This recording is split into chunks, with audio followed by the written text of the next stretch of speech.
Good evening good sir. Evening sir. Good evening sir. थोड़ा सा तेज बोलो।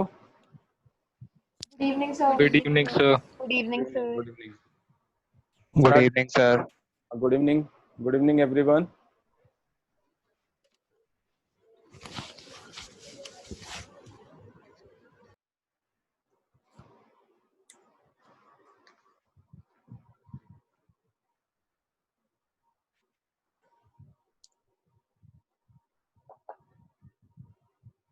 ओके, स्टार्ट करेंगे क्लास।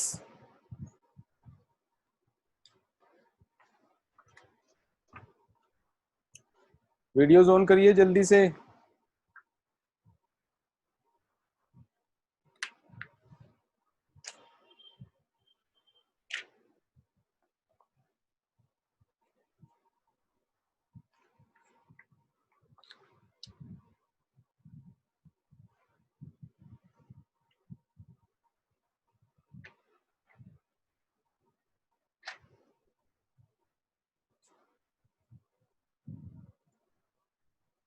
दक्ष, क्या हाल है तेरे? तेरे अच्छे हैं। अच्छे नहीं है, हैं फिर भी स्माइल कर रहे हैं। चल, क्लास के बाद बात करना मेरे से।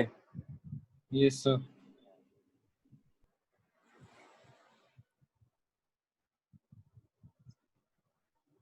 समक्ष, सिद्धार्थ, वीडियो ऑन करिए।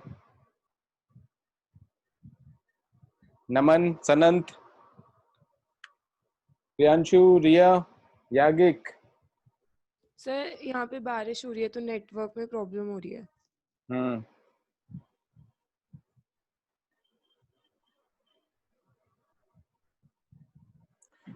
ओके, सो आज हम लोग जो चैप्टर स्टार्ट कर रहे हैं उसका नाम है permutations and combinations. Of course मुझे पता है कि प्रोग्रेशंस की थोड़ी प्रॉब्लम्स बाकी है तुम लोगों की, पर वो मैं ले लूंगा as and when the time allows. ठीक है, so don't worry about that. बाकी अपन नया चैप्टर स्टार्ट कर रहे हैं, that is permutations and combinations. Combinatorics भी बोलते हैं इसको, या शॉर्ट में पीएनसी भी बोलते हैं, परमुटेशंस एंड कॉम्बिनेशंस। बहुत ही इंटरेस्टिंग चैप्टर है for those who can think. बहुत ही हॉरिबल चैप्टर है for those who try to mug up. ठीक है, तो मगअप करने वालों के लिए मैथ्स नहीं बना है, समझने वालों के लिए, सोचने वालों के लिए मैथ्स बना हुआ है। ठीक है, and this is one of the very very important chapter for that point of view. ठीक है, तो परमुटेशन कॉम्बिनेशन में हम लोग क्या करते हैं, परमुटेशन का लिटरल मीनिंग होता है अरेंजमेंट, एंड कॉम्बिनेशंस का लिटरल मीनिंग हो जाता है सिलेक्शन। कितने वेज में हम चीजों को सेलेक्ट कर सकते हैं उसको कॉम्बिनेशन बोलते हैं। एक्सक्यूज मी,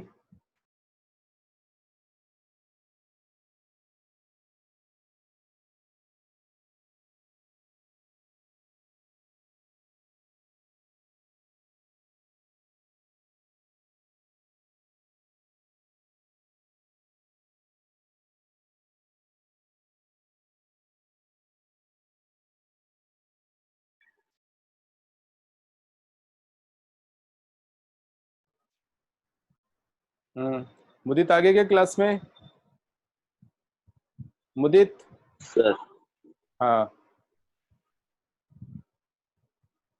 अब एक कौन एब्सेंट हो गया आज? चलो एनीवे आ जाएगा, स्टार्ट करते हैं।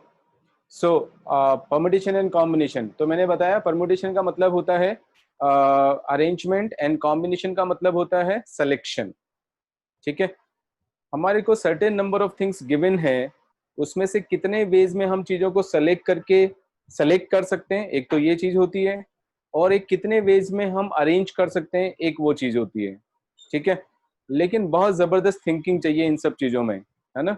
कॉम्बिनेट्रिक्स में जैसे जैसे अपन आगे बढ़ेंगे, बिल्कुल बेसिक लेवल पे जब हम पढ़ते हैं तब तो बिल्कुल आसान लगता है ये चैप्टर, बट जैसे ही हम जेई लेवल पे जाएंगे बहुत ही इंटरेस्टिंग बन जाता है, और बहुत डेप्थ में अपने को सोचना पड़ता है, क्योंकि गलती होने के बहुत ज्यादा चांसेस होते हैं। ठीक है, जैसे तुम लोगों ने कभी यू माइट हैव वंडर्ड कि किसी कार के, मतलब जनरली कार्स के नंबर सेम नहीं होते हैं। ठीक है, या सबसे अच्छा एग्जांपल तो मोबाइल नंबर्स ले सकते हो, all over the world mobile number same नहीं होते हैं, ऐसा कैसे हो गया? That is just because of permutations and combinations. ठीक है, बहुत जबरदस्त प्रैक्टिकल यूटिलिटी होती है, कहीं पर भी हम इसको यूज कर सकते हैं so that we can see that the things do not match या they are separated. Okay, permutation combination बताने से पहले एक, पिछली बार भी क्लास में मैंने बताया था, जो लोग पिछली क्लास अटेंड किए थे, बट आज कुछ नए बच्चे हैं तो उसके हिसाब से बता रहा हूं। Factorial n factorial, factorial n या एन फैक्टोरियल बोलते हैं, दोनों रिप्रेजेंटेशन काम आते हैं। This is an old representation, this is a new representation, n factorial. N factorial का मतलब होता है the product of first n natural numbers, the product of first n natural numbers. So 1 multiplied by 2 multiplied by 3, 4, n minus 2 multiplied by n minus 1 multiplied by n. Product of first n natural numbers is represented by factorial n. इसको हम factorial n से represent कर देते हैं, ठीक है?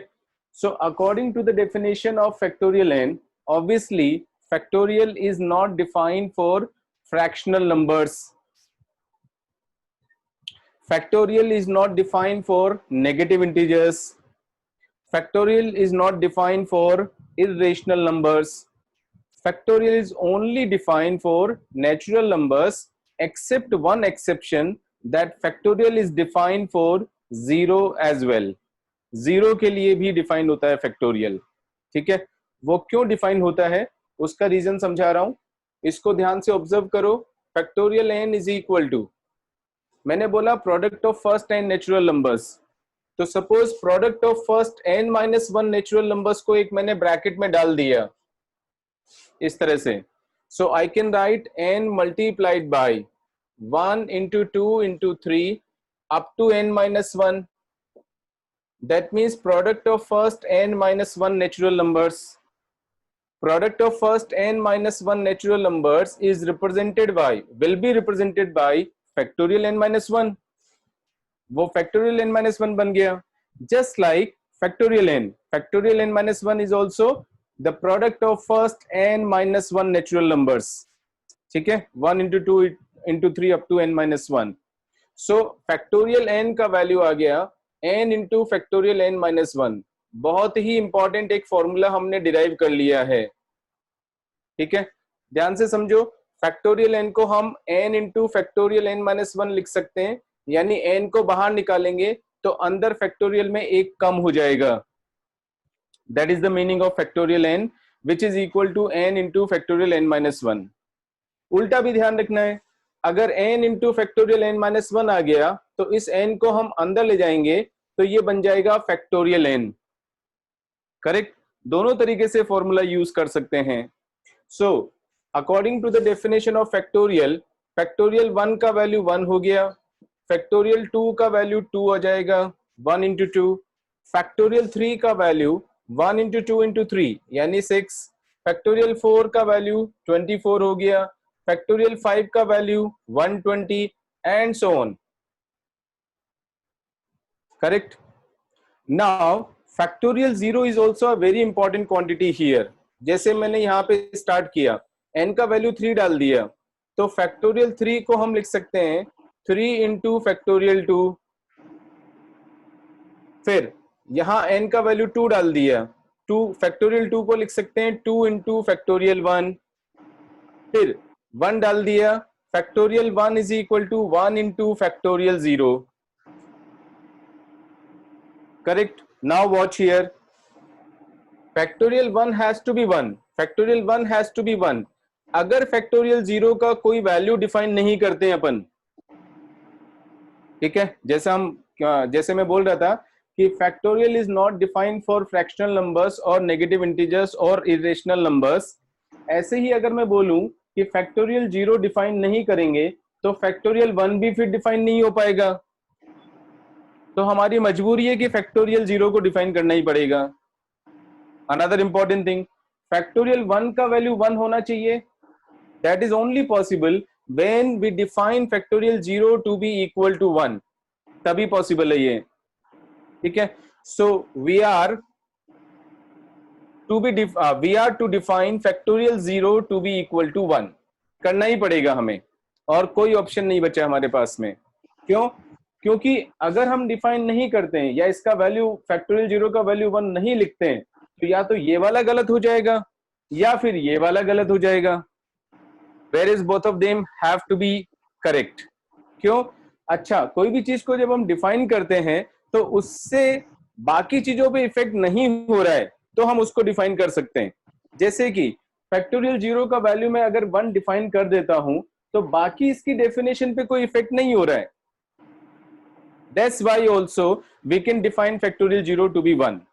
ठीक है, इसलिए 0 is the only exception for factorial. Okay, so factorial n का मतलब हो जाएगा product of first n natural numbers except 0. Factorial 0 is defined to be equal to 1. ये ध्यान रखना है सबको. आगे सबको समझ में? ठीक है, that is the meaning of factorial. Notation बहुत काम आने वाला है. ज्यादातर बुक्स में तुम लोग ये वाला देखोगे कि वो वाला ये वाला सिंबल यूज करते हैं, but I am from an old school, तो मैं ये वाला प्रिफर करता हूं क्योंकि इसको लिखने में कंफ्यूजन कम होता है. इसको लिखने में कभी कभी कंफ्यूजन हो सकता है. जैसे मैं समझाता हूं, अगर ऐसे लिख दिया फैक्टोरियल n-1 लिखा और n-1 फैक्टोरियल लिख दिया, आर बोथ सेम. ठीक है, अब टिया देखो, अब गर्दन हिला रही है कि हाँ सही है. अर्णव भी कह रहा है कि सही है. नहीं सर, मैं कह रहा हूँ गलत है. गलत है तो क्यों गलत है, बता क्या गलती है? क्योंकि सर n-1 के आगे ब्रैकेट नहीं लगा तो वो सिर्फ 1 फैक्टोरियल हो गया. हाँ, n में से 1 फैक्टोरियल को हम सब्ट्रैक्ट कर रहे हैं इसमें. ये n-1 फैक्टोरियल नहीं बना है. अगर n-1 का फैक्टोरियल लिखना है तो we have to write a bracket here, तब ये होगा फैक्टोरियल n-1. ठीक है, that's why I prefer to use this symbol so that I don't have to care about the bracket. आगे सबको समझ में? ठीक है, क्योंकि बहुत फास्ट यूज करना पड़ेगा और बहुत ज्यादा यूज करना पड़ेगा. करेक्ट. बाकी this is your wish, you can use any of the symbols, doesn't matter, but be careful. ठीक है, आगे प्रोसीड करते हैं. ये हमने फैक्टोरियल का डेफिनेशन दिया. The next important result is fundamental principle of counting. Fundamental principle of counting, let us see what is it.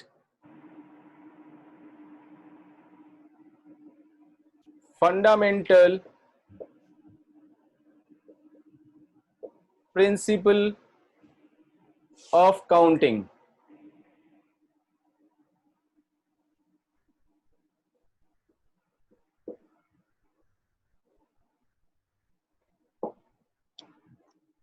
ठीक है, I am slightly confuse in the spelling of principle. It should be principle PLE या PAL?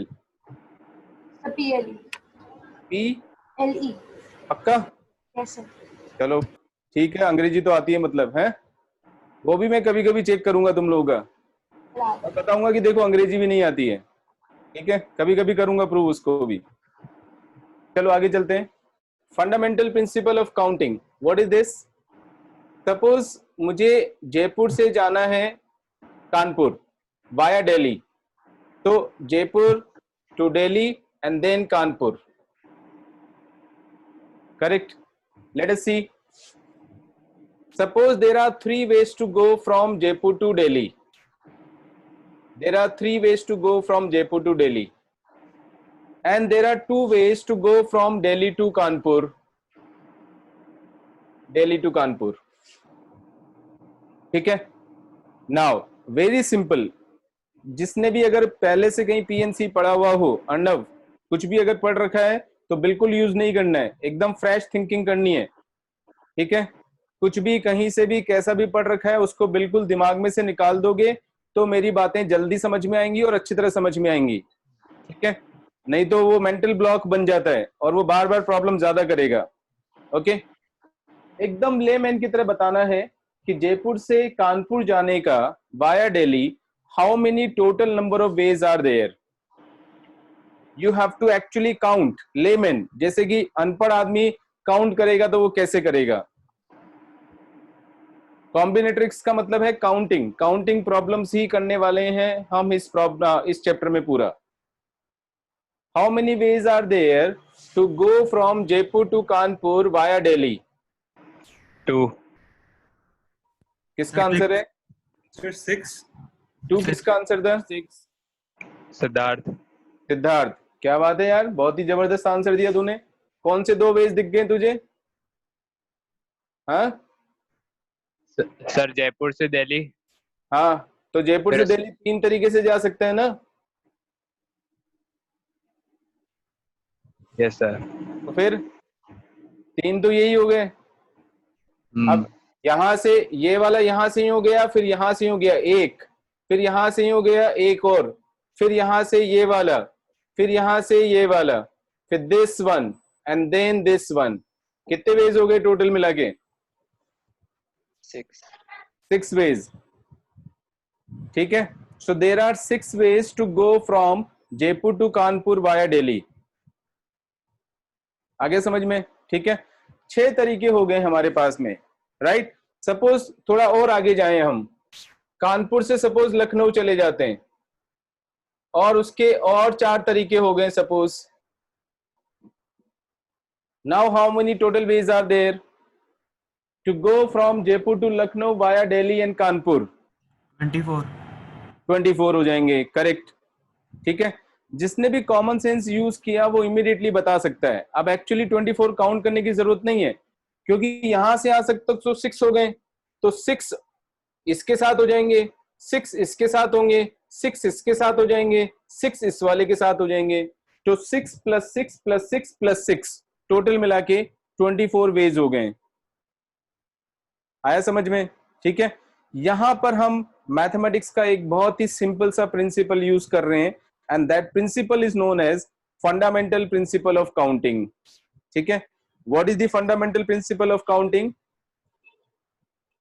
If an event can happen in exactly m ways, है ना, सुनना है अच्छी तरह से, and another event can happen in exactly n ways, then the total number of ways in which these 2 events will happen in succession will be equal to m into n, and the principle can be generalized for more than 2 events also.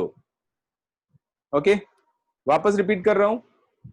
If an event can occur or can happen in exactly m ways, another event can happen in exactly n ways,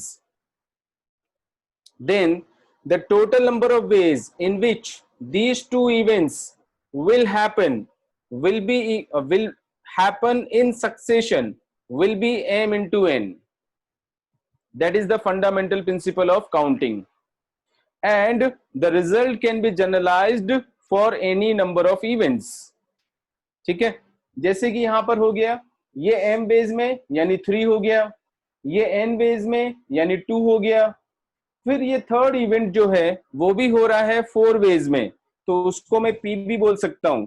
Third event is happening in p ways, then the total number of ways in which these events will happen in succession will be m into n into p.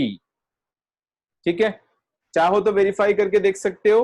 3 veg में हम जयपुर से दिल्ली जा सकते हैं, 2 veg में दिल्ली से कानपुर जा सकते हैं, टोटल 6 वेज आ गए.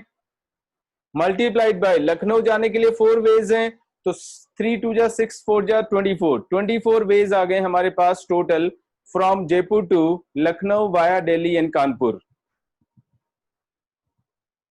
बोलो आगे के समझ में? पक्का? ठीक है.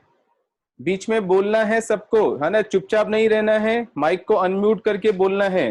The class should be live, है ना, लाइवली होनी चाहिए. ऐसा नहीं लगना चाहिए कि मैं लैपटॉप को पढ़ा रहा हूं. हर क्लास में मुझे बोलना पड़ता है ये बात, और तुम लोग चुपचाप सुनते रहते हो बस. ठीक है. So this is known as fundamental principle of counting. If an event can happen in exactly m ways, another event can happen in exactly n ways. ठीक है, then मैं 2 के लिए बोलूंगा, of course मैं बोल रहा हूं कि जनरलाइज कर ही सकते हैं आगे के लिए. Then the total number of ways in which these two events will happen in succession will be equal to m into n. That is the meaning of fundamental principle of counting. आगे समझ में सबको? ठीक है, now आगे चलते हैं. अब मैं डेफिनेशन देने वाला हूं परम्यूटेशंस की. परम्यूटेशंस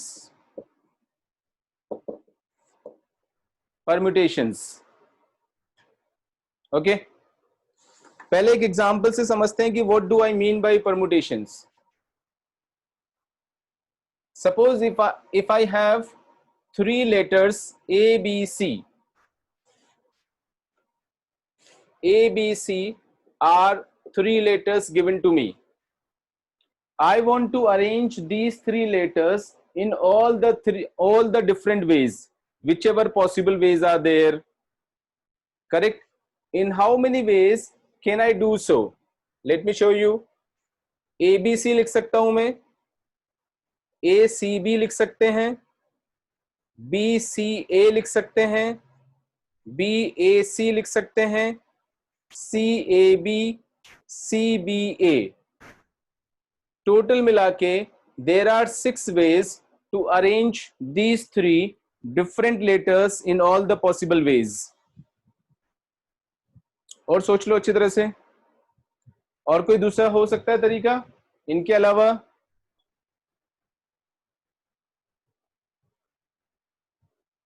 थिंकिंग साथ में चलना चाहिए. हाँ, all the time brain should be active and attentive. हाँ बोलो, है और कोई तरीका इसके अलावा? अरे नहीं है तो नहीं भी बोलना है. नहीं है sir. Yes, these are the 6 ways in which we can arrange these 3 letters A, B, C in all the possible ways. आगे समझ में? ठीक है. Now, suppose मेरे पास में 4 letters हैं A, B, C, D. Okay, अभी ये वाला सबको समझ में आ गया, तो इसके ऊपर जरा ध्यान देना है. There are 4 letters available with us. I want to arrange 3 letters at a time. In 4 letters में से मुझे 3 letters को arrange करना है at a time. In how many ways can I do so? आप सोचना शुरू कर दो, बस थिंकिंग स्टार्ट होने लग गया है, क्योंकि सोचोगे नहीं तो आगे मेरी बातें समझ में नहीं आएंगी.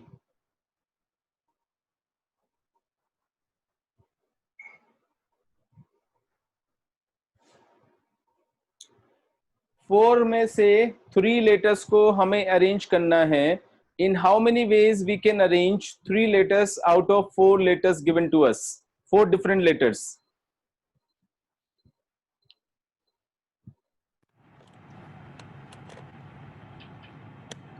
12 ways. किसका आंसर है? थोड़ा तेज बोलो. 12 ways. 12 ways. किसका है आंसर? रिया. रिया. रिया थोड़ा तेज बोला कर या माइक के पास आके बोला कर. Okay sir. हाँ, एकदम अच्छी तरह से सुनाई देना चाहिए जिससे कि क्लास का टाइम खराब नहीं हो. हाँ बोल, कैसे होगा 12 ways?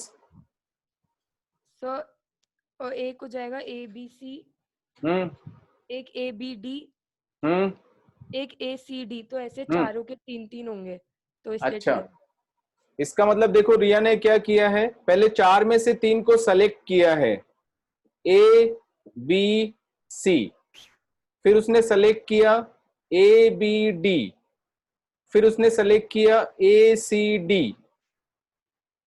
यही ना दिया? Yes. अच्छा, सही है सिलेक्शंस. सर 24 होंगे क्या? यस सर 24 आ रहा है. पूछ रहा है कि बता रहा है? हाँ सर 24 आएंगे सर 24. हाँ बोलो तो, कैसे आगे बोलो. सर एक बार ABC के 6 कॉम्बिनेशंस आए. कॉम्बिनेशन? अरे अभी तो ऐसे वर्ड यूज मत कर, नहीं तो कंफ्यूज हो जाएगा. सर एक बार ABC को अरेंज किया तो वो 6 आए, फिर सर BCD को किया, फिर हाँ, सर तो यहीं पे ABD बता, एंड देन अरे यहीं, अरे यार यहीं पे बता दे भाई, इसने एक मिस कर दिया है। रिया तेरे को ये यस बीसीडी नहीं दिख रहा है क्या? रिया, यस अरे सर। हाँ तो फिर बीसीडी भी तो होगा सेलेक्ट। एक बार ए बी सी किया, फिर उसके बाद ए बी डी किया, फिर उसके बाद ए सी डी किया, उसके बाद बी सी डी किया। हाँ, ओके सर। अरे क्वाड्रेटिक इक्वेशन में अपन अल्फा इतने सारे पढ़ चुके हैं, उसके बाद भी ऐसे तू मिस कर रही है क्या? हाँ, कितने हम ग्रुप्स बनाए थे क्वाड्रेटिक इक्वेशंस में, उसके बाद भी मिस हो रहा है तेरे से। नाउ दिस 3 ABC लेटर्स जो हैं इनको अरेंज करेंगे 6 वेज में। यहां से सीखा हमने, ये भी 6 वेज में, ये भी 6 वेज में, ये भी 6 वेज में। तो टोटल नंबर ऑफ वेज जो होंगे अरेंजमेंट के वो 24 हो जाएंगे। यहां पर सबको ऐड करेंगे, ठीक है। नाउ माय क्वेश्चन, अभी सबको ध्यान से सुनना अच्छी तरह से, है ना। पहला क्वेश्चन तो ये है कि हम यहां पर ऐड क्यों कर रहे हैं, मल्टीप्लाई क्यों नहीं कर रहे हैं?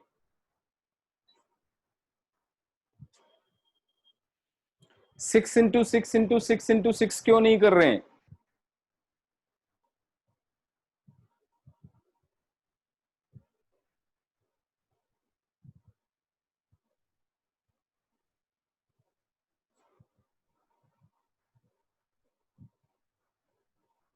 सभी का अलग अलग है।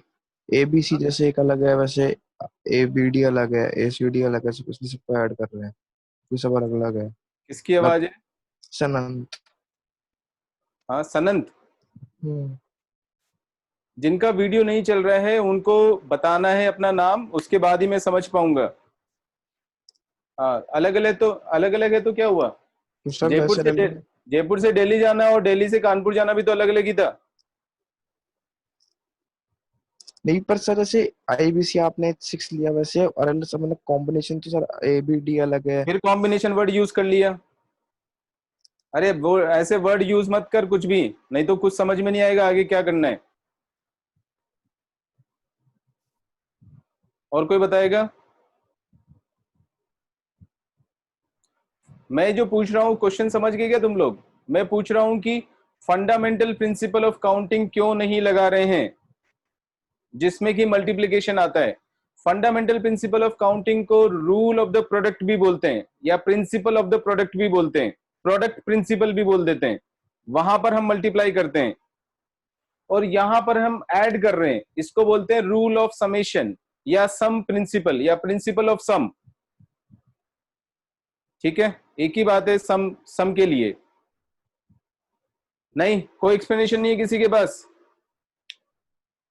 एक्सप्लेनेशन ये है कि this event is happening on its own, इसका इस वाले इवेंट से कोई लेना देना ही नहीं है। हम जब ABCD में से ABC को सेलेक्ट कर रहे हैं तो ABC को ही सेलेक्ट कर रहे हैं, उसका इस इवेंट से क्या मतलब है? या तो ABC को सेलेक्ट करेंगे या ABD को सेलेक्ट करेंगे, दोनों एक साथ थोड़ी हो रही हैं। ठीक है, either we will select ABC or we will select ABD or we will select ACD or we will select BCD. ठीक है, whereas in fundamental principle of counting what was happening, the events were happening one after the other in succession. यहां पे ऐसा नहीं हो रहा है, यहां पे इंडिविजुअल इवेंट्स है सारी। करेक्ट, या तो ऐसा होगा या ऐसा होगा या ऐसा या ऐसा, इसलिए इसमें हम ऐड करेंगे। ठीक है, अब लैंग्वेज पे ध्यान देना। Either this is happening or this is happening or this is happening or this is happening, तो एडिशन हो गया। वहां पे क्या था, going from this to this and this to this and this to this, तो वहां मल्टीप्लीकेशन हो गया। तो एक सिंपल हम प्रिंसिपल बना सकते हैं कि जहां पर एंड आ रहा है वहां पर प्रोडक्ट रूल लग जाएगा और जहां पर और आ रहा है वहां पे सम हो जाएगा। करेक्ट, एंड के केस में हम मल्टीप्लाई कर देंगे और के केस में हम ऐड कर देंगे। That is the difference. Clear हो गया सबको? पक्का? नाउ अब एक बात अच्छी तरह से ऑब्जर्व करो, यहां पर जब हम अरेंज कर रहे हैं, सबसे इंपॉर्टेंट बात यही मैं समझाने की कोशिश कर रहा हूं कि परम्यूटेशन में और कॉम्बिनेशन में क्या डिफरेंस होता है। ओके, और ऐसे ही वर्ड यूज मत करो, कॉम्बिनेशन परम्यूटेशन कुछ भी यूज कर रहे हो, ठीक है। You have to be very careful while using those words. Permutation में और कॉम्बिनेशन में केवल इतना बोलने से काम नहीं चलेगा कि एक अरेंजमेंट होता है, एक सिलेक्शन होता है, वो तो सब लोग जानते हैं। ओके, एक्चुअल में क्या हो रहा है, जब भी हम परम्यूटेशन करेंगे यानी जब भी हम अरेंजमेंट करेंगे तो उसमें सिलेक्शन होगा, पहले सिलेक्शन होगा, उसके बाद ही अरेंजमेंट करना पॉसिबल है, नहीं तो पॉसिबल ही नहीं है। कौन एक्सप्लेन करेगा मेरी इस बात को? Whenever we are talking about the permutations, the combinations will happen first and then permutation will occur. That means arrangement के केस में पहले सिलेक्शन होगा और फिर उसके बाद अरेंजमेंट होगा। कौन एक्सप्लेन करेगा यहां पर? नहीं बता सकते? ये जो 4 लेटर्स हैं उसमें से हमने 3 लेटर्स को पहले सेलेक्ट किया है। अरे पहले 3 लेटर्स को सेलेक्ट किया ना, ये सेलेक्ट किया, either this or this or this or this. तो यहां पे सिलेक्शंस हो रहा है 4 वेज में, 4 वेज में। ये 4 आर द सिलेक्शंस, ये कॉम्बिनेशंस हैं, इसलिए मैं मना कर रहा था कॉम्बिनेशन वर्ड यूज करने के लिए। The number of combinations of 3 letters at a time out of 4 letters, 4 different letters are 4. 4 हमारे पास selections हैं, 4 हमारे पास combinations हैं, और हर combination के corresponding arrangement है 6. Therefore total arrangement हो जाएगा 24. ठीक है। Now some of you might be wondering कि यहां पे क्या हो रहा था, यहां पे सीधा ही हमने अरेंजमेंट निकाल दिया, ऐसा क्यों बताएगा कोई? एक तरफ तो मैं बोल रहा हूं कि अरेंजमेंट करने के टाइम पे हमें सिलेक्शन करना जरूरी होता है, बिना सिलेक्शन के हम अरेंजमेंट कर ही नहीं सकते हैं। दूसरी तरफ हम यहां देख रहे हैं तो यहां सीधा मैंने अरेंजमेंट ही कर दिया, तो क्या यहां सिलेक्शन नहीं हो रहा है या मैं कुछ गलत कर रहा हूं? सर सिलेक्टेड टर्म्स के तो अरेंजमेंट कर रहे हो आप, जो सिलेक्ट करे हुए हैं एबीसी, जो 3 जो सिलेक्टेड है सर, उनका सीरीज तो बनानी है, इसलिए आपने सनंत सनंत क्या सिलेक्टेड है बता दो एबीसी से सर, एबीसी। हाँ तो ऐसे बोल, हाँ तो एबीसी में से एबीसी सेलेक्ट करने के नंबर ऑफ वेज 1 होंगे, ऐसे बोल, तब तेरा आंसर सही होगा। अभी तू लेमैन की तरह बात मत कर कि सिलेक्टेड ही है ऑलरेडी। ऐसे बात करेगा तो तुझे लगेगा मुझे आ रहा है, लेकिन आ नहीं रहा है, क्योंकि आगे जाएगा तो सब फंस जाएगा बुरी तरह से। यहां पर एबीसी में से हम एबीसी को ही सेलेक्ट कर रहे हैं, तो 3 लेटर्स हैं और तीनों में से तीनों को ही सेलेक्ट कर रहे हैं, तो नंबर ऑफ वेज कितने होंगे बताओ? 1। एक ही तो तरीका होगा, तो सिलेक्शन यहां पर भी हो रहा है, सिलेक्शन यहां पर भी हो रहा है, उसके बाद ही अरेंजमेंट हो रहा है। एबीसी में से एबीसी को सेलेक्ट करने का एक ही तरीका होगा, that's why it is being selected in one way, और उसके बाद अरेंजमेंट हो रहा है। ठीक है, this is a very very important फंडा to understand.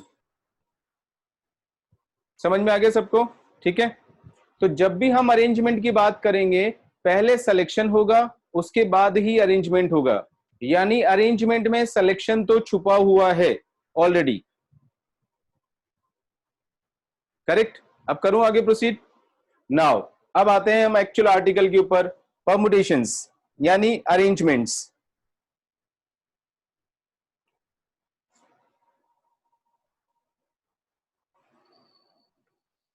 Number of ways in which are things, number of ways in which are things can be arranged from n different things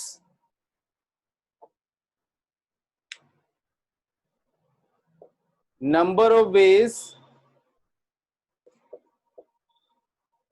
in which r things can be arranged from n different things, n different things is equal to, ठीक है, ध्यान देना इस बात पे, different is very very important.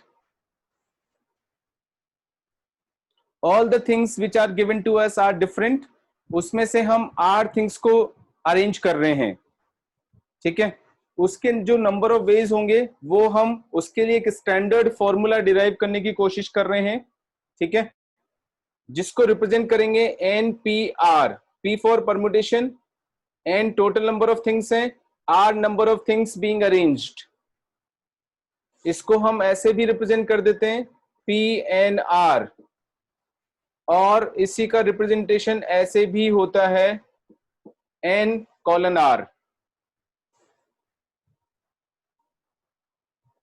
Alright, this is equal to factorial n divided by factorial n minus r, या पहले एक बार ऐसे लिख देता हूं, n into n minus 1 into n minus 2 into n minus 3, last term आएगा n minus r plus 1. These are the number of permutations.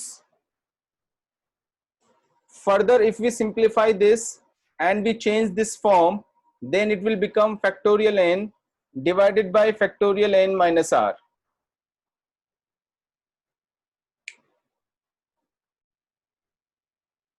ठीक है, देखते हैं कैसे आया ये डेरिवेशन या proof.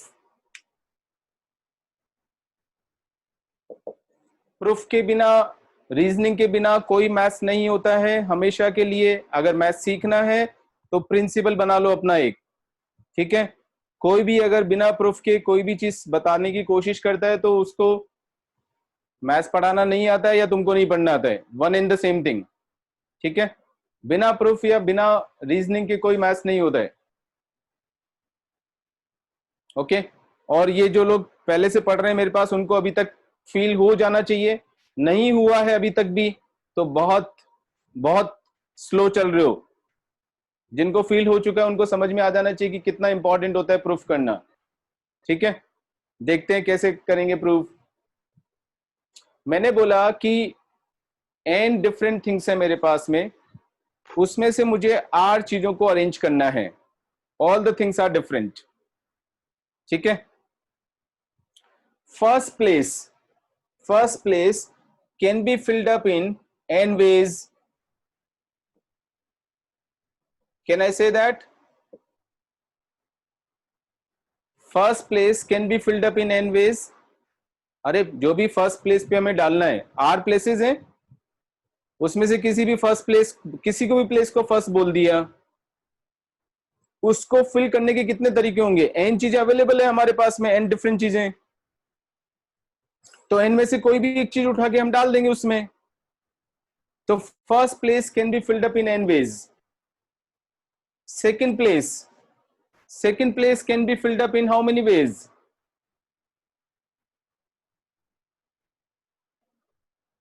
n minus 1. n minus 1. Of course, repetition is not allowed here. Unless and until it is said, the repetition is not allowed. ठीक है, सारी चीजें डिफरेंट है और रिपीटिशन अलाउड नहीं है यहां पर. तो first place can be filled up in n ways, second place can be filled up in n minus 1 ways, correct. By fundamental principle of counting दोनों को हमने मल्टीप्लाई किया. क्यों किया? First event is happening in n ways, second event is happening in n minus 1 ways, so the total number of ways in these total number of ways in which these two events will happen in succession will be n into n minus 1. ठीक है. Third place can be filled up in n minus 2 ways.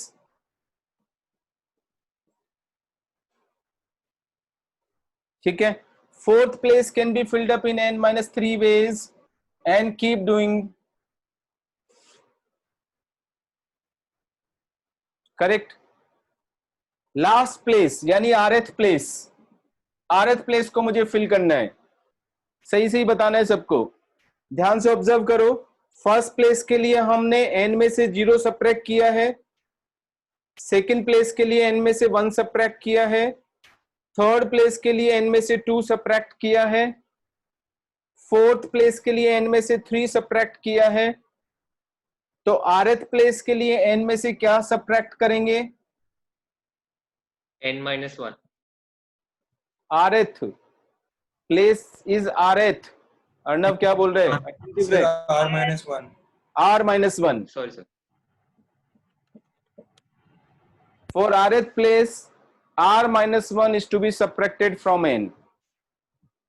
Yes sir. Correct. Therefore, this is equal to n into n-1 into n-2. Last term बन जाएगा, bracket open करोगे तो n-r plus 1. ये हमारे पास इसका derivation आया जिसको हम npr से रिप्रेजेंट कर रहे हैं. ठीक है. अब तुम लोग को लग रहा होगा क्या बात है, कितना जल्दी हमने फॉर्मूला डिराइव कर लिया है ना. हम तो सब इतने स्मार्ट हो गए कि बस 1 मिनट में समझ गए. अभी क्या समझे हो, अभी समझ में आएगा जब मैं पूछूंगा. ठीक है. देखते हैं कितने लोग रिप्लाई देते हैं. ये मैंने अपने तरीके से लैंग्वेज को इंटरप्रेट करके बता दिया कि first place can be filled up, second place can be filled up, etcetera etcetera. ठीक है. अब मैं लैंग्वेज को चेंज करता हूं अपना. मैं बोलता हूं first thing can be selected in how many veg. अरे n चीजें तुम्हारे पास रखी है तो कोई भी पहली चीज सेलेक्ट करोगे तो कितने तरीके से सेलेक्ट करोगे? 1. n One? ways. n ways. अरे n में से कोई भी एक लेना है तो n में से 1 कहां से आ गया भाई? अरे 10 डिफरेंट पेन रखे हैं और पहला कोई भी एक पेन उठाना है तो कितने तरीके से उठाओगे? 10 वेज में हो गया ना, तो n वेज हो जाएंगे. तो first thing can be selected in n ways. Second thing can be selected in n-1 ways. Third thing can be selected in n-2 ways, and so on. Rth thing can be selected in n-r plus 1 ways. So the total number of selections would be equal to n into n-1 into n-2 up to n-r plus 1. ठीक है.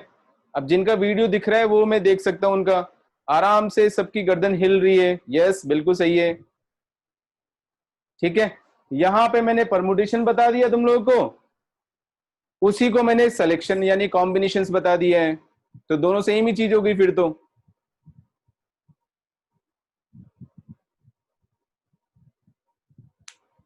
वहां पे मैंने बोला first place can be filled up, second place can be filled up, तो वो arrangement की तरह डील हो गया. जब मैंने बोला first thing can be selected, second thing can be selected, third thing can be selected, तो वो कॉम्बिनेशन की तरह हो गया. तो फिर तो कुछ पढ़ने की जरूरत ही नहीं है, यहीं पे चैप्टर खत्म कर देते हैं. Permutations and therefore permutations and combinations are same, nothing is to be done, finished. We have done permutation combination in half an our.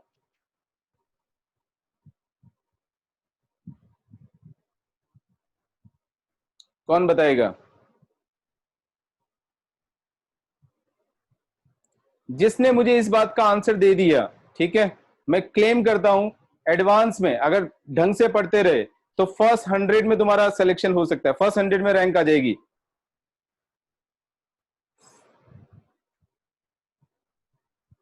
अगर इस बात का सही सही आंसर दे दिया तो. एक बार वापस पूछिए. अच्छा, मतलब एडवांस में रैंक की बात आ गई तो वापस पूछिए, ऐसे नहीं पूछता है ना. इसका मतलब लालची हो. नहीं सर, ऐसे भी पूछता. नहीं पूछता तू. एडवांस का नाम आते ही, रैंक आते ही सब लालच बढ़ जाता है हमारा, और तुम लोग ध्यान नहीं देते. इसी लालच को तो भुनाया जाता है हर जगह पर. ठीक है. कई जगह पर क्लासेस में मैंने देखा है टॉफी बांटी जाती है, इनाम दिए जाते हैं, एग्जाम में इतने नंबर ले आओगे तो तुम्हें ये मिलेगा। This is all greediness, this is not learning.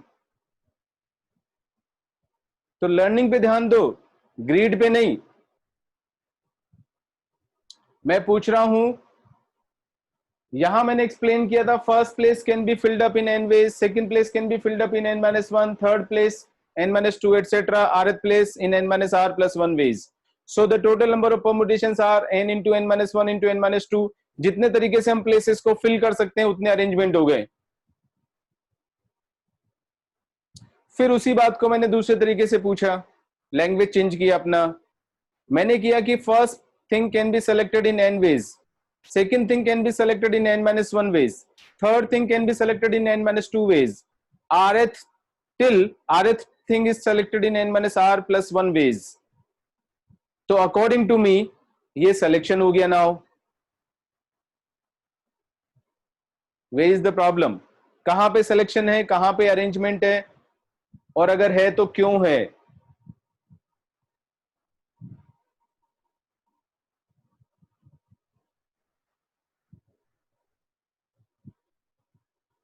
वैसे ये मैं फैक्ट तुम लोगों को बता दूं, ये कोई तुम लोगों को मैं जब भी ऐसी बातें बताता हूं तो I don't want to check your greediness, ठीक है? फैक्ट्स बताता हूं, वो तो मैं मजाक कर रहा था। आर्यम सीरियसली मत लेना। नहीं सर, नहीं लिया था। हाँ नहीं लेता तू, मैं जानता हूं, ठीक है? नहीं लेता सीरियसली तो सीख लेगा आराम से। जो अपना ईगो बीच में ले आएगा वो बिल्कुल नहीं सीखेगा। और मेरे हार्श बोलने को एकदम ऐसे मान के चलो कि एक्चुअल में हमें ऐसा ही मिलना चाहिए था ट्रीटमेंट, तभी हम सीखेंगे, ठीक है? जिससे मैंने एक क्वेश्चन पूछा था, I don't remember the exact year, पता नहीं 2000 2001 का कुछ होगा, ठीक है? नाम याद है मुझे स्टूडेंट का, नीलेश अग्रवाल। उसने मुझे दिया था आंसर और उसका फर्स्ट मतलब उसका रैंक आया था AIR 10 था, 10।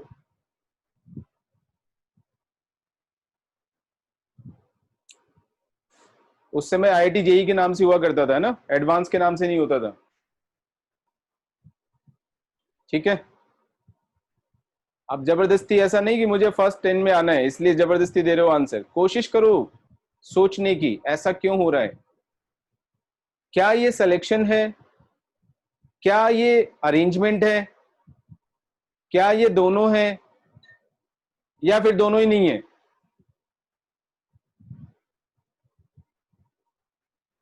ऑफ कोर्स आंसर के साथ में रीजनिंग जरूर देनी है।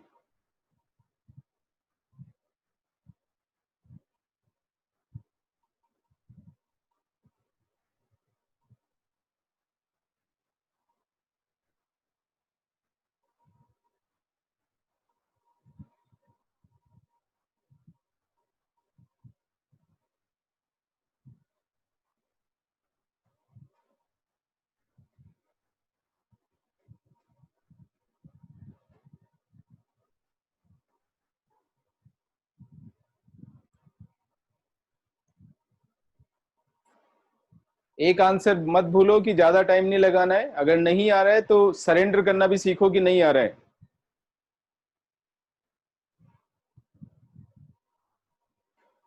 सर नहीं आ रहा। सर ट्राई करता हूं एक बार।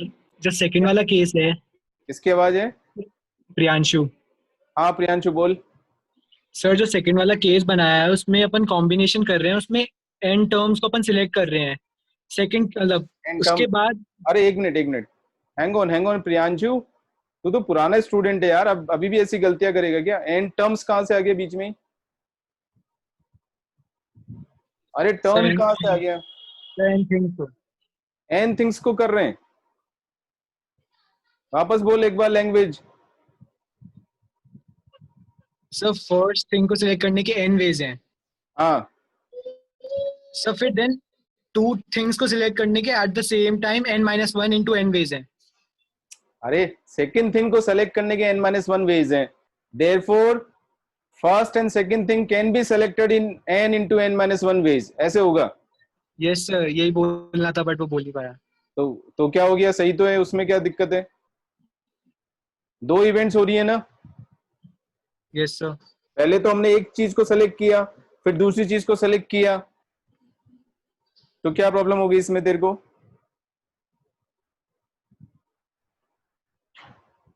और कोई नहीं? देखो ये परम्यूटेशन ही होगा, ये सिलेक्शन नहीं है, कॉम्बिनेशन नहीं है, ठीक है?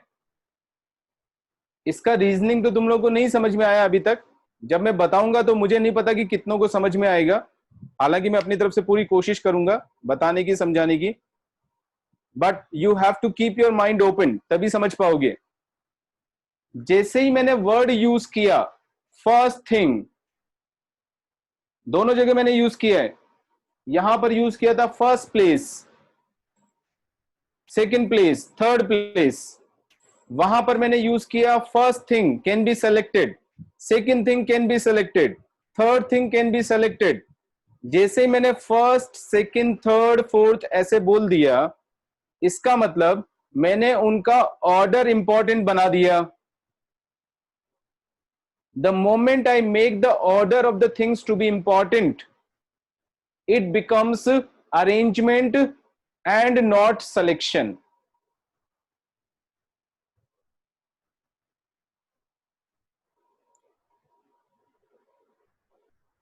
पता नहीं, देखते हैं कितने लोगों को समझ में आता है। The moment you make the order of the things to be important, अब ये कर तो हम selection रहे हैं, लेकिन ऑर्डर इंपॉर्टेंट बना दिया है, तो वो अरेंजमेंट हो गया है। यही डिफरेंस होता है अरेंजमेंट में और सिलेक्शन में। जब भी मैं बच्चों से पूछता हूं अरेंजमेंट और सिलेक्शन में क्या डिफरेंस होता है, तो क्या आंसर देते हैं? एक को परमुटेशन बोलते हैं, एक को कॉम्बिनेशन बोलते हैं। वाह क्या फनी आंसर है। अरेंजमेंट और सिलेक्शन में यही डिफरेंस होता है। पहली बात तो मैंने समझाई थी कि जब भी अरेंजमेंट करना हो तो सिलेक्शन पहले होगा, उसके बाद अरेंजमेंट होगा। दूसरी चीज, जैसे आपने सिलेक्शन में ऑर्डर ऑफ द थिंग्स को इंपॉर्टेंट बना दिया, तो वो अरेंजमेंट हो गया। कैसे समझो, मेरे पास में तीन चीजें हैं, सपोज ए बी सी, तीन चीजें रखी हैं, ठीक है? अब मैंने बोला first I select A, second I select B, third I select C. ध्यान देना है लैंग्वेज पे, first, second, third. First I select A, second I select C, third I select B. First I select B, then C, then A. First B, then A, then C. First C, second A, third B. First C, second B, third A. Arrangement हो गया। अब ये selection नहीं है।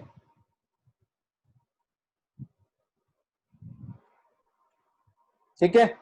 और अगर मैं ये बोलता कि एबीसी में से तीन लेटर्स हैं, एबीसी में से एबीसी को सेलेक्ट करो, तो एक ही तो तरीका होगा। इसमें अपन ने ये थोड़ी बोला कि पहला कौन सेलेक्ट कर रहे हैं, फिर दूसरा कौन सा कर रहे हैं, फिर थर्ड कौन सा वाला कर रहे हैं।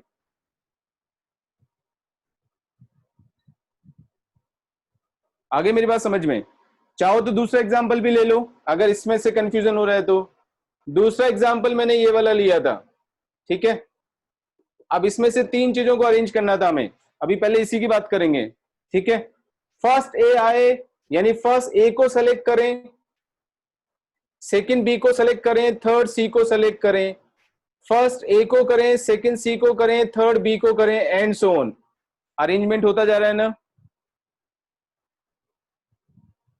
केवल सिलेक्शन करना होता तीन चीजों का, तो हम बोलते भाई एबीसी हो गया, या एसीडी हो गया, या बीसीडी हो गया, या एबीडी हो गया, बस इतना ही तो बोलते।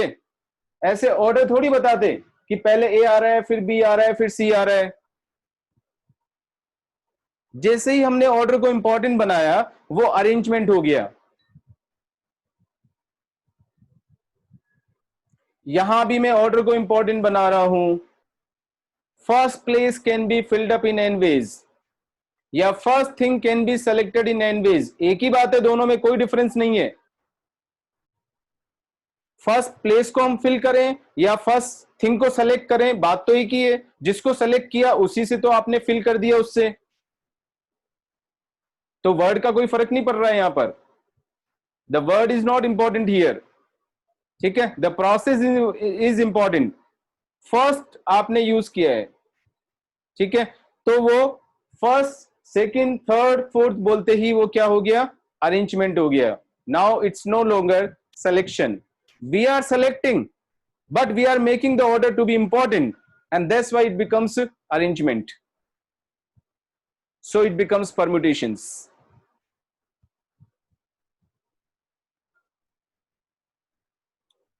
अगर किसी को डाउट है तो अभी पूछना है, बार बार नहीं पूछना है सेम चीज को, क्योंकि अपने पास पढ़ने के लिए मटेरियल बहुत ज्यादा है, कंटेंट बहुत ज्यादा है और टाइम हमेशा कम रहेगा.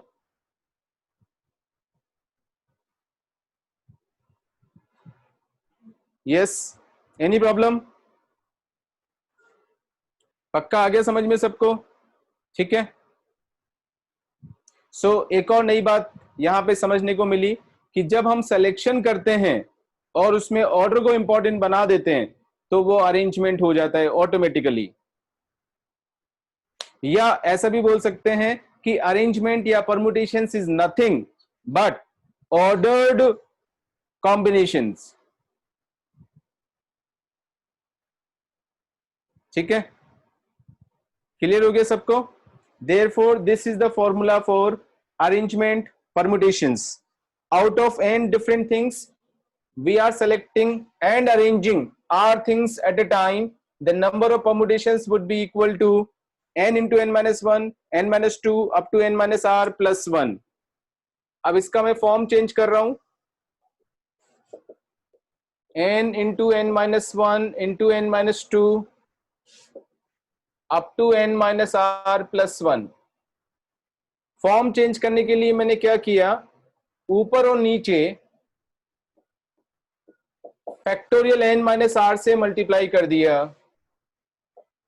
Factorial n minus r, factorial n minus r से मल्टीप्लाई किया. Correct. Now this becomes n into n minus 1 into n minus 2 up to n minus r plus 1 multiplied by. अब इस फैक्टोरियल को ओपन करते जाओ. ठीक है, n minus r को बाहर निकालेंगे,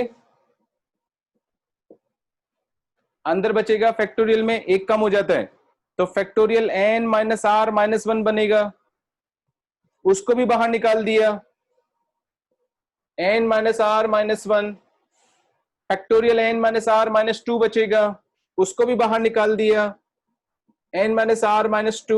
कीप डूइंग दिस वे, जो जो भी आता जा रहा है उसको बाहर निकालते जाओ. सपोज यहां पर आ गया फैक्टोरियल 3, फैक्टोरियल 3 आ गया, 3 को बाहर निकालो, फैक्टोरियल 2 बचेगा, 2 को बाहर निकालो, फैक्टोरियल 1 बचेगा, 1 को बाहर निकालो, फैक्टोरियल 0 बचेगा, factorial 0 is 1. Can I write in this वे?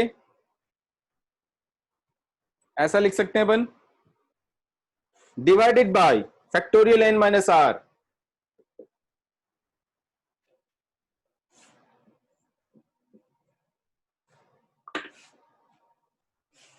आगे समझ में सबको? किसी को भी डाउट है तो बोलना है. And now this is equal to, now you can see, यहां से देखना शुरू करो, 1 into 2 into 3 up to n minus r minus 2, n minus r minus 1, n minus r plus 1.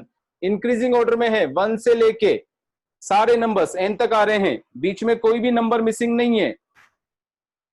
So 1 into 2 into 3 up to n तक हो गया. This becomes factorial n, नीचे factorial n minus r. This is the very first formula जो अपन ने यहां पर derive किया है.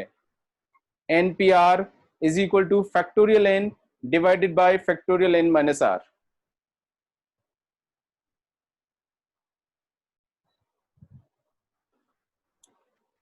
आगे क्या सबको समझ में?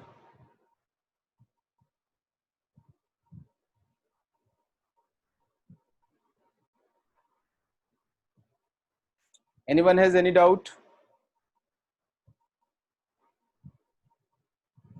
पक्का? करूं प्रोसीड आगे? Therefore, NPR का फॉर्मूला हो गया factorial n upon factorial n minus r, that is the number of veg in which we can arrange r things out of n different things. r चीजों को हमें अरेंज करना है from n different things. The number of arrangements, the number of permutations will be equal to factorial n upon factorial n minus r. Pakka? Now, with from this, it is very clear that r has to be between 0 and n.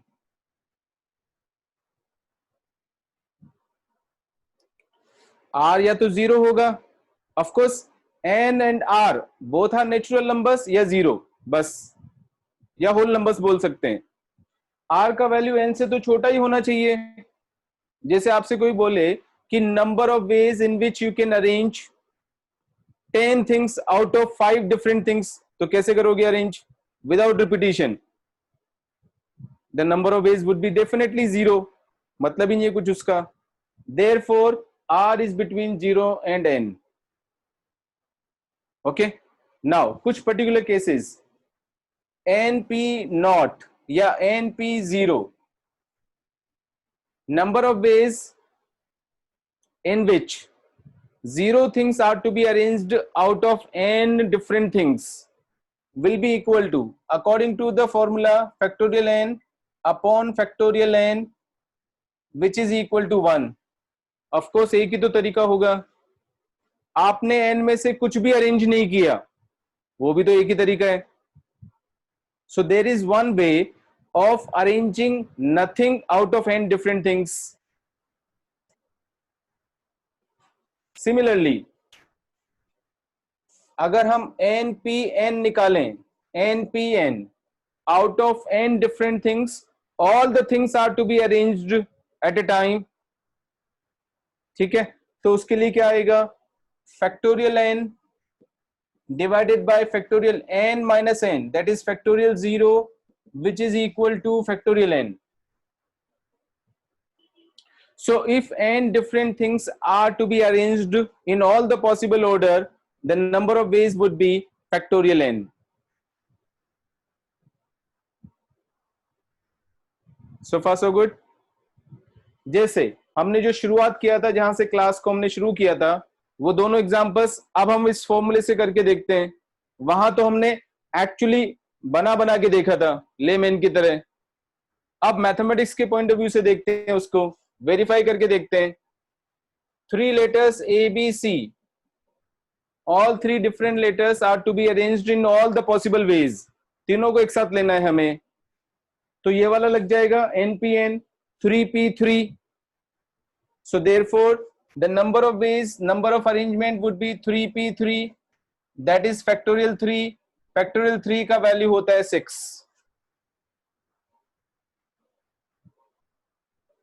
दूसरा मैंने example लिया था कि out of 4 letters A, B, C, D,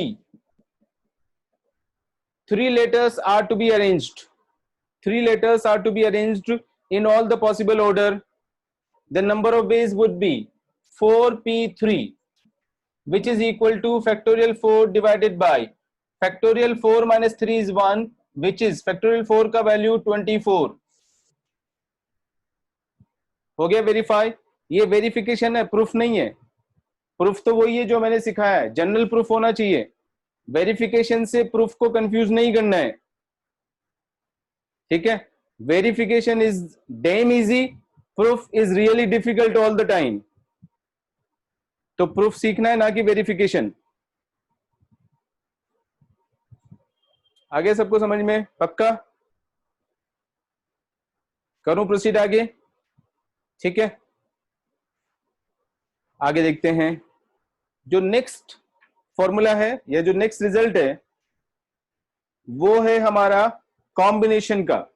NCR, number of combinations या number of selections of r things out of n different things. Of course repetition is not allowed.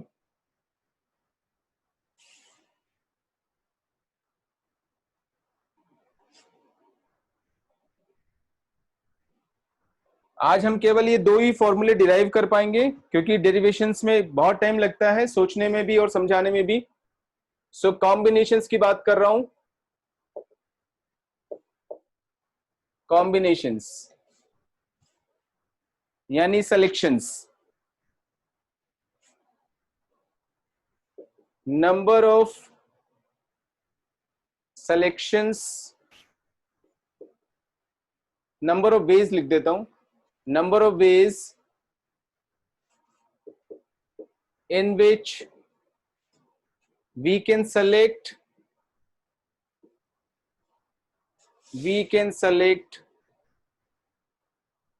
our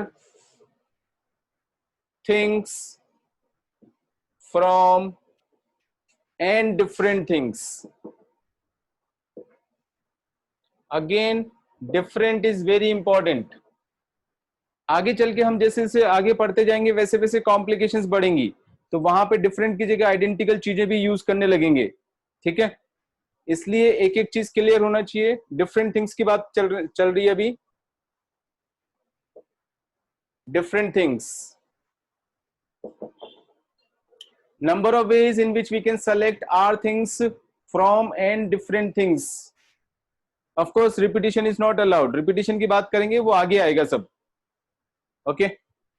is equal to representation होगा NCR, ऐसा representation होता है, ऐसा भी representation होता है।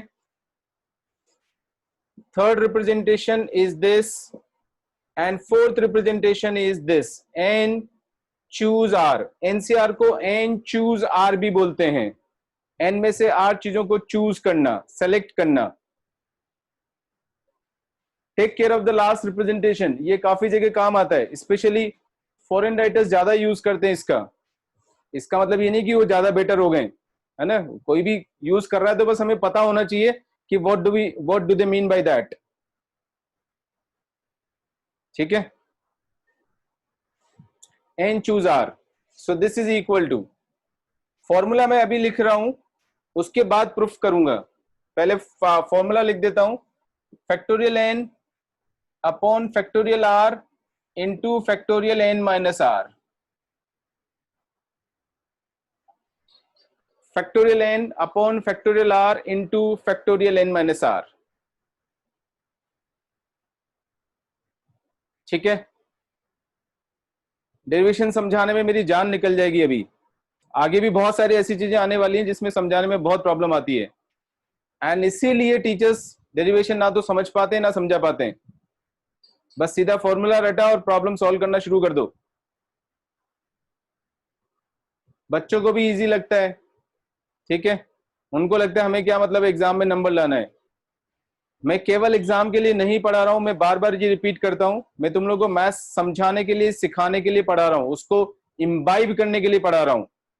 Exam is just a very small hurdle, okay. देखते हैं कैसे प्रूव करेंगे। The proof is very interesting. Of course जो हमने परमुटेशन का डेरिवेशन किया है, प्रूफ किया है, उसी का मैं यूज करूंगा।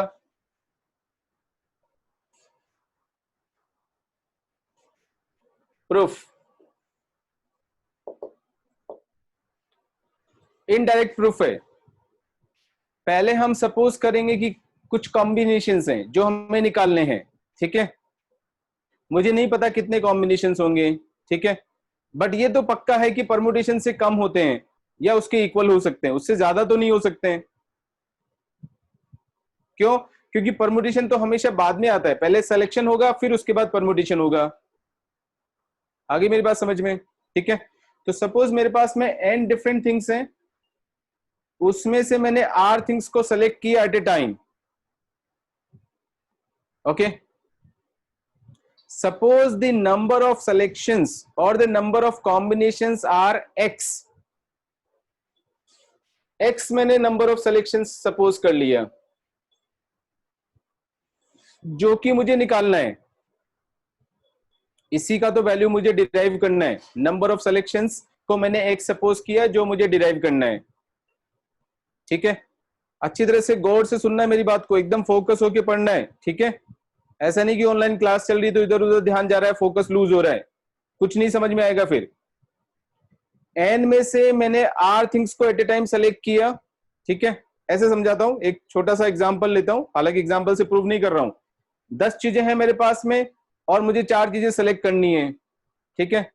हो सकता है कि मैं 3rd, 4th, 7th, 9th ये चीजें ले लूं, हो सकता है कि मैं 1st, 3rd, 5th, 7th चीज ले लूं। इस तरह से मैं लेने की कोशिश कर रहा हूं, 10 में से 4, ठीक है। तो मैंने बोला कि n डिफरेंट थिंग्स मेरे पास में अवेलेबल हैं, उसमें से मुझे r थिंग्स को सेलेक्ट करना है। ये r भी हो सकती हैं, वो r भी हो सकती हैं, वो r भी हो सकती हैं। जितने वेज में मैं ऐसा कर सकता हूं, डिफरेंट थिंग्स को, r डिफरेंट थिंग्स को जो मैं सेलेक्ट कर सकता हूं, उनको मैंने x बोला है। Number of ways are x। इसका मतलब क्या हुआ कि जो भी सिलेक्शन है मेरे पास में अवेलेबल, उनमें सब में कितनी चीजें हैं?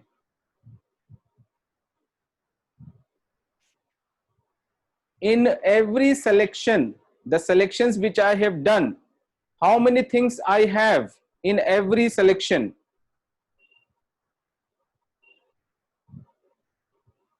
नहीं गया, समझ में नहीं आ रहा। पता था मुझे,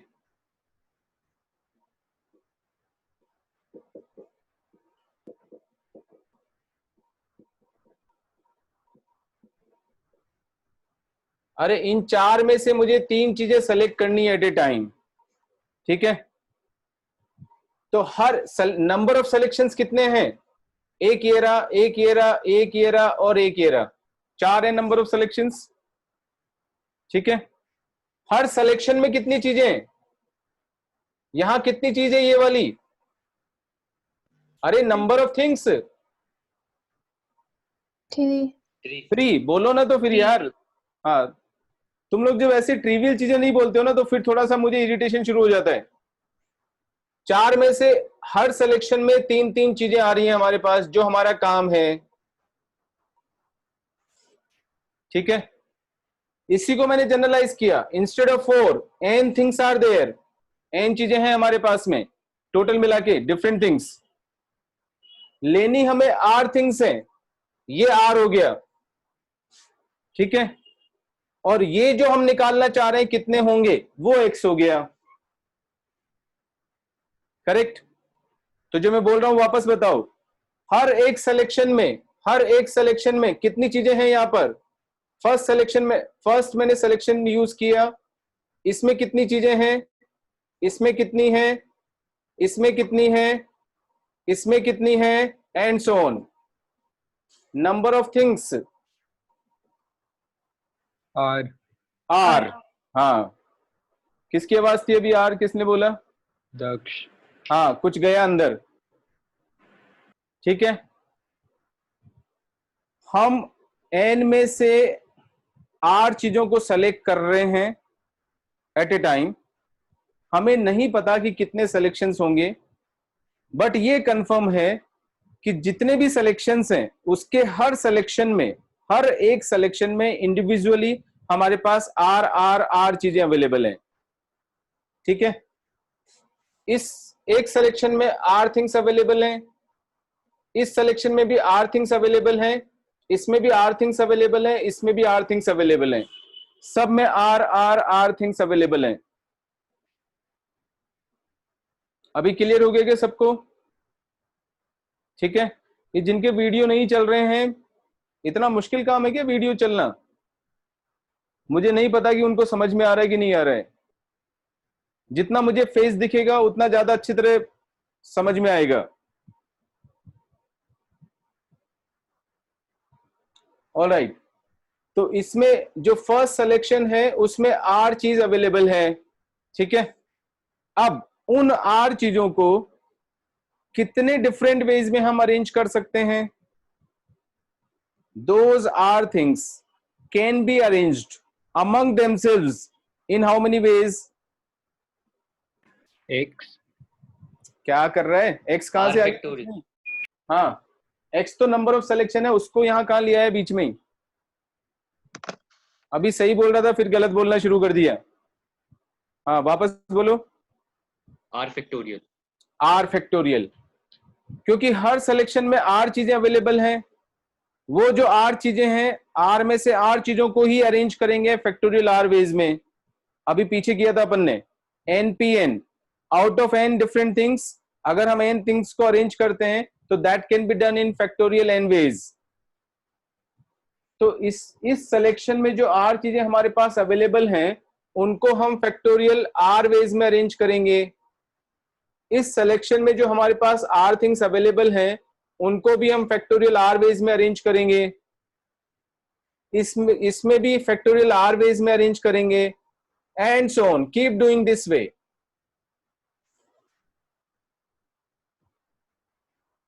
क्या ये समझ में आ गया सबको? पक्का? Any doubt? करो प्रोसीड. तो टोटल नंबर ऑफ अरेंजमेंट्स, ये सारे इन सबको जब मैं ऐड कर दूंगा, क्योंकि आइदर दिस विल हैपन और दिस विल हैपन और दिस विल हैपन और दिस विल हैपन. जब हम इन सबको ऐड कर देंगे तो हमें टोटल नंबर ऑफ अरेंजमेंट्स मिल जाएंगे. Correct? factorial r plus factorial r plus factorial r plus factorial r, how many times?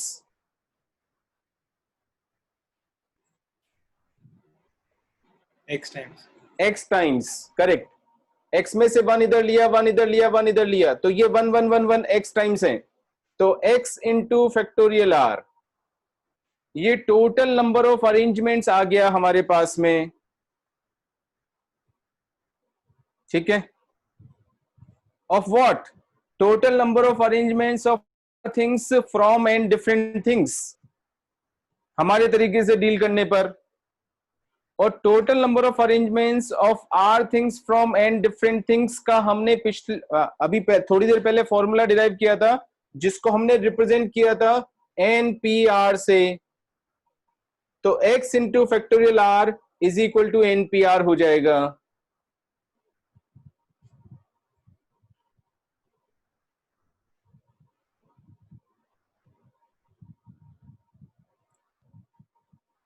ठीक है?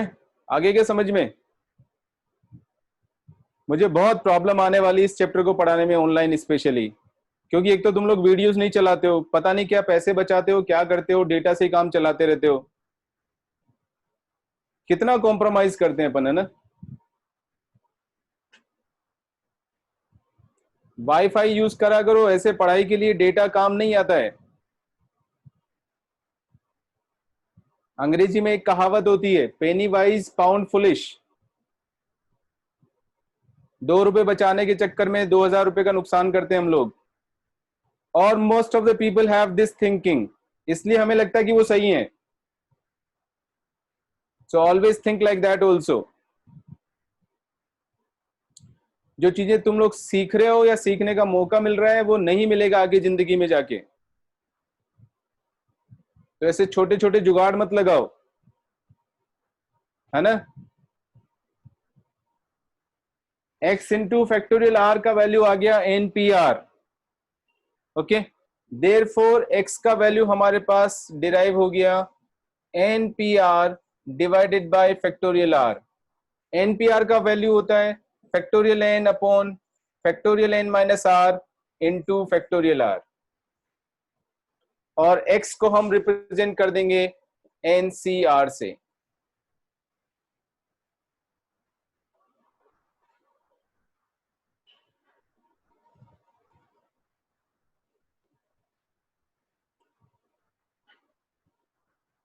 आ गया समझ में? NCR is equal to factorial n upon factorial n minus r into factorial r. So number of combinations या number of selections of r things from n different things will be equal to factorial n upon factorial n minus r into factorial n upon factorial n minus r into factorial r. Correct? कुछ particular cases समझो. NC nought यानी number of ways in which we can select nothing, यानी 0 things out of n things n different things.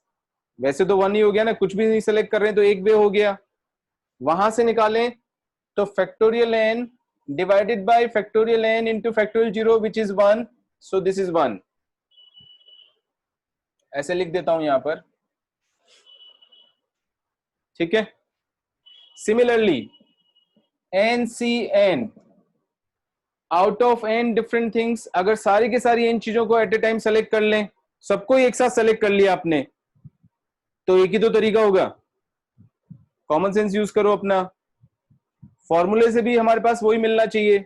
Let us derive factorial n upon factorial n minus n is factorial 0 into factorial n which is again 1.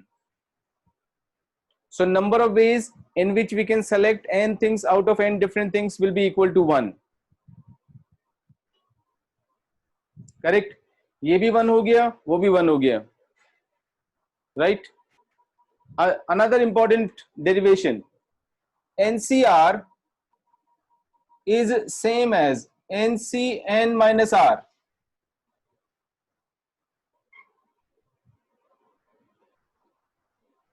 NCR is same as NCN minus R. है कोई है explanation देने वाला इसमें से इसके लिए?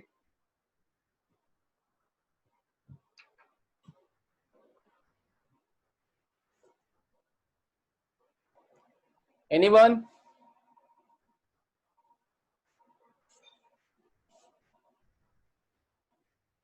Yes sir. हाँ बोल।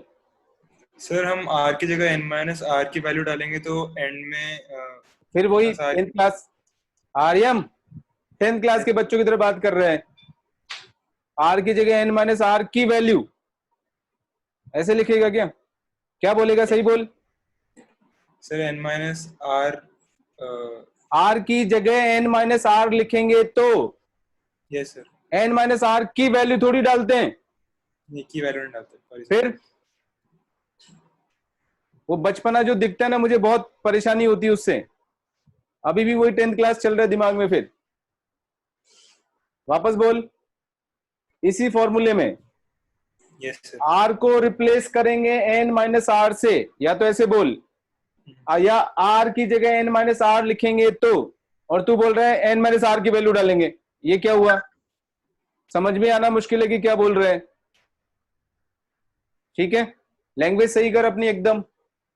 तो यहां पर NCN माइनस r निकालें इसी में, तो NCN माइनस r का वैल्यू आएगा, इस वाले r की जगह ये वाला n माइनस r डाल दिया, तो इधर भी हम ऐसा ही करेंगे, factorial n divided by r की जगह n माइनस r रिप्लेस करना है, n माइनस r की जगह n माइनस r रिप्लेस करना है। So this is equal to factorial n divided by factorial n minus r into factorial r. Same आ गया। ये तो हमने निकाला फॉर्मूले से। कोई मेरे को लॉजिकल आर्गुमेंट से भी प्रूव कर सकता है कि ये बात? बहुत सारी चीजें ऐसी आएंगी इस चैप्टर में जिसको हम कॉम्बिनेटोरियल आर्गुमेंट या लॉजिकल आर्गुमेंट से भी प्रूव कर सकते हैं। दैट मीन्स लॉजिकल, केवल लॉजिकल रीजनिंग बतानी है कि NCR is equal to NCN minus R क्यों होगा।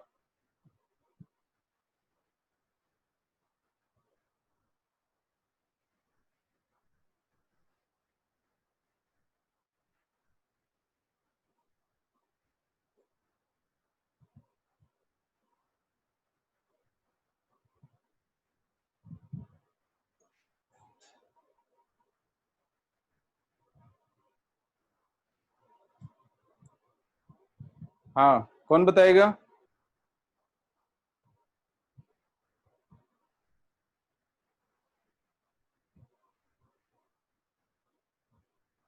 नहीं? अच्छा, ऐसे समझते हैं। सपोज मैंने बोला, अभी फिर से पुराना वाला एग्जांपल लेता हूं, 10 मेरे पास डिफरेंट चीजें रखी हुई हैं, उसमें से मैंने 4 चीजों को सेलेक्ट कर लिया, 4 चीजों को सेलेक्ट करना है।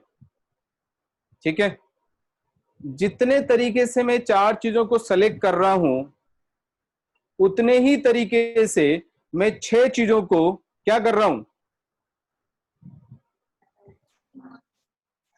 लीव कर रहा हूं, छोड़ रहा हूं ना उनको।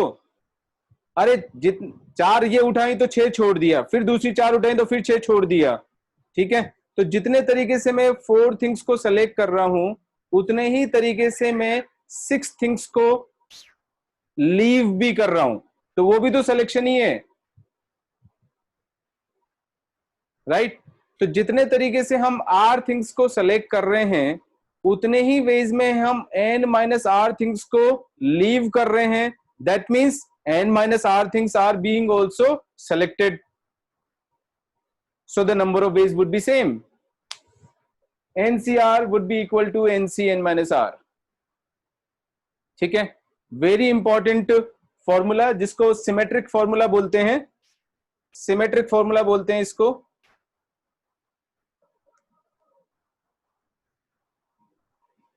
Symmetric formula.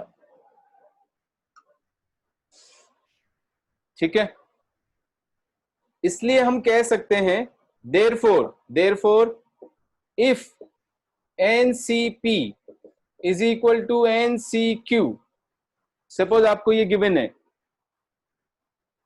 ठीक है, काफी क्वेश्चन आएंगे इसके ऊपर based, then this implies either P is equal to Q or P is equal to N minus Q. Why?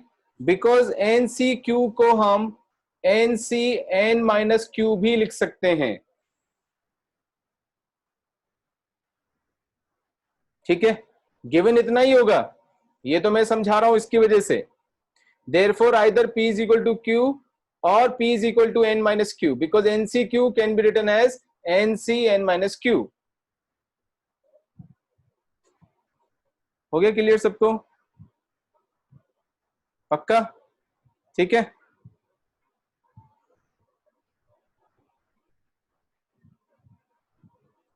आ गया समझ में सबको? परम्यूटेशन एंड कॉम्बिनेशन का मीनिंग समझ में. Permutation means arrangement, combination means selection. लेकिन इतने से बोलने से सब लोग इतना ही बोलते हैं, समझाने वाले भी इतना ही बोलते हैं, समझने वाले भी इतना ही बोलते हैं, किसी को पता नहीं है कि क्या होता है फर्क. ठीक है, सो जो मैंने डिफरेंस समझाया that is the key point of the entire chapter, कि परम्यूटेशन में ही कॉम्बिनेशन भी हो जाता है. पहले कॉम्बिनेशन होता है, उसके बाद परम्यूटेशन होता है. ठीक है, वो बात अच्छी तरह से ध्यान रखनी है. और दूसरी इंपॉर्टेंट बात मैंने समझाई थी कि जैसे ही हम ऑर्डर को इंपॉर्टेंट बना देते हैं, combination becomes permutation. Correct? Fundamental principle of counting किया, m into n, number of ways in which two events can happen in succession will be m into n. Principle of addition किया, that is either this or this or this. अगर और आ रहा है तो add करेंगे, and आ रहा है तो मल्टीप्लाई करेंगे. number of permutations of n different things from number of permutations of r different things from n different things is equal to npr, which is equal to factorial n upon factorial n minus r. np not का value हो जाएगा 1 and npn का value हो जाएगा factorial n.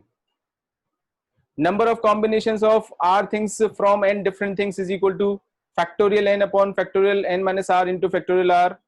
nc not का value हो जाएगा 1, ncn का वैल्यू भी हो जाएगा 1. ncr is equal to ncn minus r. ठीक है, अच्छी तरह से पूरी थ्योरी को रिवाइज करना है. वीडियो दोबारा देखना चाहोगे तो कल मिल ही जाएगा वीडियो. ठीक है, और समझना है चीजों को. ठीक है, मगअप नहीं करना है, रटना नहीं है, चीजों को समझ के अप्लाई करना है.